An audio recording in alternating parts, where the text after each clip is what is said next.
Have you ever been trapped in that loop? You know the one. Oh, yeah. You have a huge project to start, a complex decision to make, or maybe you're just learning a vast new field and your brain just keeps running these, well, endless simulations. Option A, option B, what about option Z? Exactly. And you are gaining knowledge. Yes, you're doing the research, but that knowledge isn't leading to action. It's leading straight to stagnation. It's that feeling of being completely trapped. That's the subject of today's deep dive. It's classic analysis paralysis. Hmm. And it's especially tough for high-achieving learners who often believe that just one more piece of information will lead to perfect clarity. Which it never does. It never does. Yeah. So today, our mission is to cut through that noise. Mhm. We've analyzed sources focused specifically on action strategies for overcoming overthinking. We're just extracting the immediate high-impact strategy. We want the shortest path from thinking to doing. Exactly. We're not looking for more things to analyze. We're looking for the tools to stop the analysis cycle itself. And what's so fascinating here is that the sources laid out this beautifully clear two-part strategic attack plan. It's highly structured. It really is. Phase 1 is all about intervention. You have to immediately interrupt the physical and mental cycle of worry. And then phase 2 is about strategy. You need to fundamentally shift your mindset and just commit to practical action, no matter how imperfect it feels. So it's like a runaway thought train. Exactly. Phase 1 is pulling the emergency brake, and phase 2 is, rerouting the tracks toward your destination. Okay, let's unpack this. Starting with how to immediately halt that runaway thought train when it really starts gaining speed. Right. The most immediate technique seems to be mindfulness, which, it sounds soft, but it's actually a hard cognitive tool. It is. It's about pulling the mind back to the present moment. This isn't just about feeling better. It's about stopping that anxious spike that fuels the whole loop. Because when you're overthinking, your mind is somewhere else completely. It's living in a hypothetical future or, agonizing over the past. Mindfulness works because it forces the brain to disengage from those abstract ideas and anchors you right back into sensory reality. The second you're forced to just observe the room you're physically in, The abstract anxiety just starts to crumble. the source material had a fantastic, really specific tool for this. It's the one I always recommend because it's so concrete. The 5-4-3-2-1 grounding exercise. It is brilliant because it engages multiple parts of the brain all at once. So how does it work? When that overthinking starts, you immediately force your focus onto your 5 senses, in sequence. So you name 5 things you can see in the room. Okay. Then 4 things you can physically touch. Like the desk or the texture of your shirt. Exactly, the phone in your hand. Then 3 things you can hear, 2 distinct things you can smell, and finally 1 thing you can taste, even if it's just, the residual flavor of your coffee. It sounds almost too simple, but the insight here is profound, isn't it? Why is engaging the senses such a powerful anchor? Because anxiety and overthinking, they thrive in ambiguity. When you're analyzing, what if I fail? Or did I miss something?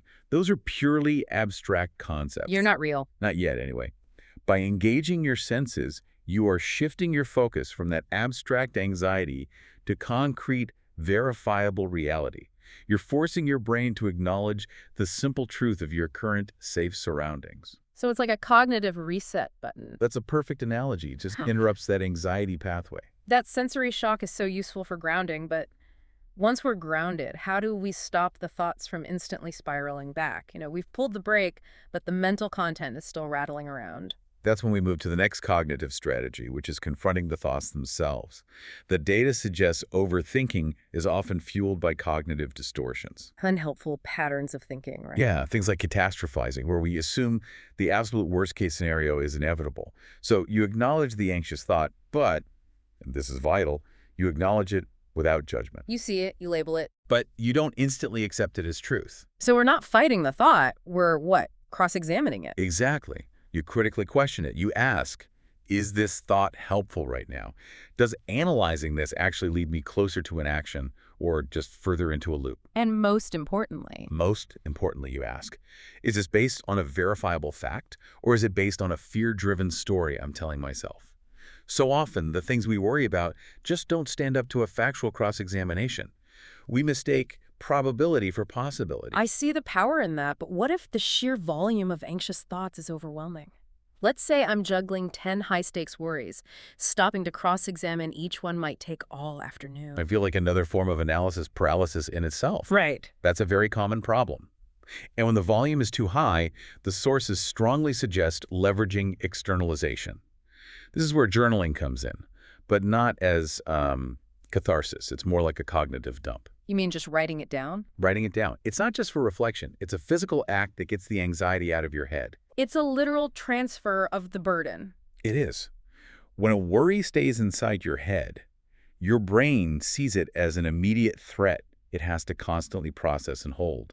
When you write it down, put it on a page or a screen, you signal to your subconscious that the burden has been transferred. It's been saved.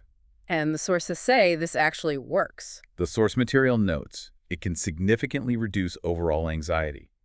Your brain stops feeling obligated to carry those 10 worries internally. You move from being the worry to observing the worry on the page. And that completes phase one, the interruption of the loop. Exactly. So phase one is the essential stabilization. But now we get to phase two. This is where we stop maneuvering mentally and start executing practically. And for high achievers, this is often where they get stuck, right? This is the biggest psychological barrier. Yeah. The impossibly high bar they set for themselves. Perfectionism. Perfectionism is so often just procrastination dressed up in quality control standards. You're waiting for the perfect moment, the perfect plan. And that moment will never arrive. It never arrives. Our analysis showed total agreement on this. Yeah. You have to accept that you don't need the perfect solution. Progress, that small movement forward, is always, without exception, more valuable than waiting for impossible perfection. But practically, how do we enforce that? I mean, the classic symptom of overthinking is the inability to conclude. We analyze options A, B, and C, and then we create an option D and start all over again. You combat that loop with practical, even aggressive limitations. This is where you introduce artificial boundaries. Like a deadline. A hard deadline. Yeah. You need to apply clear time limits for decision-making. If you're comparing 3 software platforms, give yourself 60 minutes. That's it. And then what? And then the next 10 minutes are for execution. Once that clock runs out, you commit to the best available option and you move. You force a conclusion even if you were only 75% certain. That certainty gap gets filled in later, I assume. It gets filled by the data from the action you just took. Okay, that makes perfect sense for a decision. But let's zoom out to a massive project. If I'm tasked with launching a new product line or writing a 50-page report, the sheer size of it makes that first step feel impossible. A 30-minute deadline to launch a product isn't going to work. Right. That's where the organizational strategy of chunking becomes, well, absolutely key. Overthinking often happens because the scope of the problem is just too wide for our brains to process all at once. So you chunk it down. You take that massive, overwhelming task and you reduce it into smaller, more manageable steps that have defined start and stop points. Can you give us a concrete example? How would you chunk writing a big report? Okay, let's say the task is write that 50-page technical report. Instead of trying to carve out 8 hours, you break it down into micro tasks. The first step, chunk A, might be create a list of 5 main section headings. That takes, what, 10 minutes? 10 minutes, maybe. Chunk B. Write the first sentence of the introduction. That takes 2 minutes. Chunk C. Find 2 relevant citations for section 1. You see, by reducing the psychological barrier, you make the first step ridiculously easy. A 2-minute task is a lot less intimidating than a 2-month project. And the key is that once chunk A is done, you immediately feel a sense of accomplishment, which fuels the momentum for chunk B. This strategy reduces the inertia, which is the hardest part. But still, this raises a question. Even when a task is chunked down to a 2-minute action, there's still uncertainty. How do you actually start when you feel like the action might be imperfect, or worse, wrong? That's the psychological secret revealed by what we call the momentum multiplier. You have to stress the vital importance of taking that first small step, even if that step feels wrong or imperfect. Because inertia is at its maximum when velocity is 0. Exactly. The commitment to that small, maybe flawed action is the single factor that initiates forward momentum. So we're saying that the clarity we're looking for only comes once we've started. Precisely. The data you need to correct your path often doesn't exist until you have executed something. You might realize the first sentence you wrote is terrible, but now that it's written, you have something tangible to edit. That feedback loop is what generates clarity, not the internal loop of analysis. And once you have that tiny bit of momentum, moving to step 2 is exponentially easier than the agonizing process of getting started on step 1. Think of a jet taking off. Yeah. Most of the fuel is burned just getting off the ground. And we need to make sure we're directing that hard-earned momentum correctly. It's so easy for an overthinker to pivot their analysis back to external factors they can't influence. Oh, absolutely. Which brings us to the final essential piece of the action puzzle, the control filter. The control filter. This is a non-negotiable step in high-stress situations. The sources all advise focusing your limited energy budget exclusively on the aspects of the situation that you actually have power over. So the energy spent worrying about market fluctuations you can't control. Or a competitor's action you can't change is wasted energy. It's energy that could have been used for executing your next chunked task. But what if the thing I can't control, like a looming non-negotiable deadline, is the actual source of 90% of my anxiety?